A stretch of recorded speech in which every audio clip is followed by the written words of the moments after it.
सोमवार को हरिहर मिलन का दिन है। 1 मई मोहिनी एकादशी सोमवार के दिन होना किसी दुर्लभ संयोग से कम नहीं है। श्री हरि विष्णु और महादेव की प्रिय तिथियां एक ही दिन पड़ रही हैं, तो यह जगत कल्याण के लिए सर्वाधिक श्रेष्ठ है।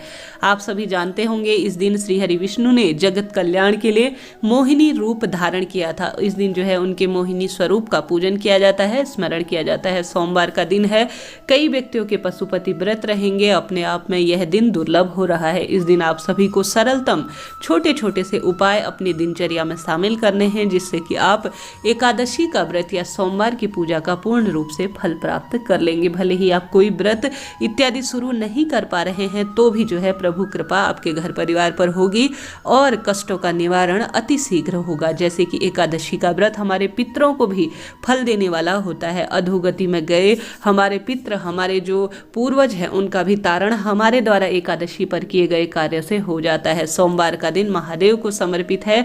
अगर इन दोनों देवी देवताओं को इस कलयुग में पूर्ण रूप से स्मरण कर लिया जाए, पूजन कर लिया जाए, तो शिवलोक और बैकुंठ लोक में हम सभी के लिए एक निश्चित स्थान प्राप्त हो जाता है। तो आप सभी को जरूर से कमेंट्स बॉक्स में ओम नमो भगवते वासुदेवाय या श्री शिवाय नमस्तुभ्यम मंत्र का जरूर से स्मरण करते हुए लिखना है, जिससे कि हम सभी प्रभु कृपा के पात्र रहेंगे।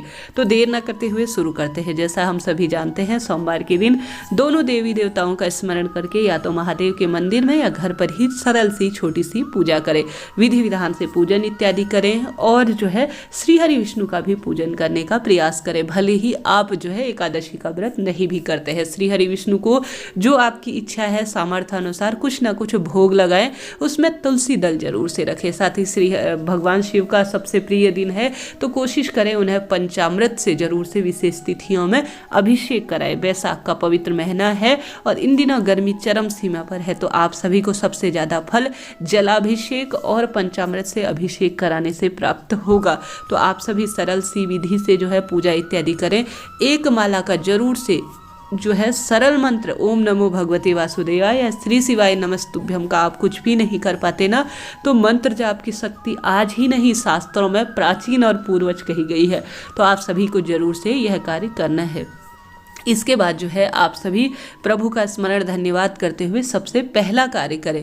कुंवारी लड़कियां हो या सभी व्यक्ति गृहस्थ जन हो या जो सुहागिन महिला है, वो तो दोनों कुलों की द्योतक होती है, अपने पितृ पीहर पक्ष की भी और ससुराल पक्ष की भी। वह कोई भी कार्य करती है ना, तो उसका फल जो है दोनों कुलों को प्राप्त होता है। तो आप सभी को सबसे पहला उपाय गुरुजी ने हमेशा ही कहा है कि एकादशी के दिन अगर महादेव पर जल अभिषेक कर रहे हैं ना, तो आप सभी को 3 बार स्वधा स्वधा स्वधा जरूर से बोलना है, या आप सभी को स्वधा स्रोत का पाठ करना है। इससे अधोगति में गए या जो हमारे पूर्वज हैं उनके लिए निश्चित स्थान प्राप्त नहीं हो रहा है ना, तो आपके द्वारा एकादशी पर यह सरल कार्य भी उनको बहुत अधिक फल देने वाला होगा। इसके साथ ही आपको दूसरा कार्य क्या करना है, सरल कार्य बता रही हूँ ताकि आप सभी के लिए कठिनाई ना आए।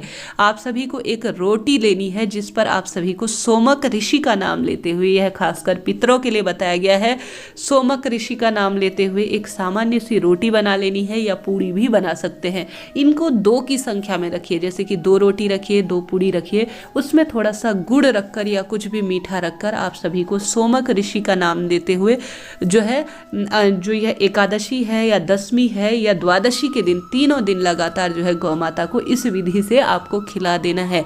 लगातार सोमक ऋषि का स्मरण करते जब गौ माता को यह रोटी खिलाएं, तो आपको यह कार्य भी जरूर से एकादशी के दिन करना है। यकीन मानिए आपके जीवन में दुख, दरिद्रता, बीमारी इत्यादि जो बनी हुई है, किसी न किसी स्वरूप में मानसिक रूप से परेशान रहते हैं, तो पूर्ण रूप से आपको फलों की प्राप्ति होगी। क्योंकि पितृ प्रसन्न होते हैं ना, तो जीवन में कष्ट स्वयं मिट जाते हैं और मनोकामना पूर्ति के स्वयं योग बनते हैं। इसके साथ ही गुरुजी का चीनी की कटोरी का उपाय भी आप सभी को बताना चाहूंगी। उससे पहले एक उपाय और सुन लीजिए जो काफी सरल है। गंगा जल, जो कि पितरों की कृपा और हमारे जीवन में दुख दरिद्रता को दूर करने के लिए, हमें मोक्ष प्रदान करने के लिए जाना जाता है।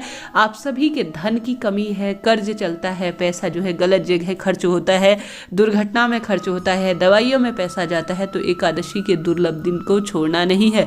आप सभी को किसी भी पात्र में गंगा जल ले जाकर उसमें 7 बेलपत्री डालकर महादेव के मंदिर में चले जाना है। एकादशी का दिव्य दिन है, दीपक लगा लीजिए और सोमवार का दिन है, तो दीपक प्रज्वलित करने के बाद गंगा जल जो लेकर गए हैं उसमें 7 बेलपत्र डालकर आप सभी को गंगा जल जो है नंदीश्वर भगवान अर्थात नंदी महाराज के चरणों में समर्पित करना है, श्री शिवाय नमस्तुभ्यम कहते हुए।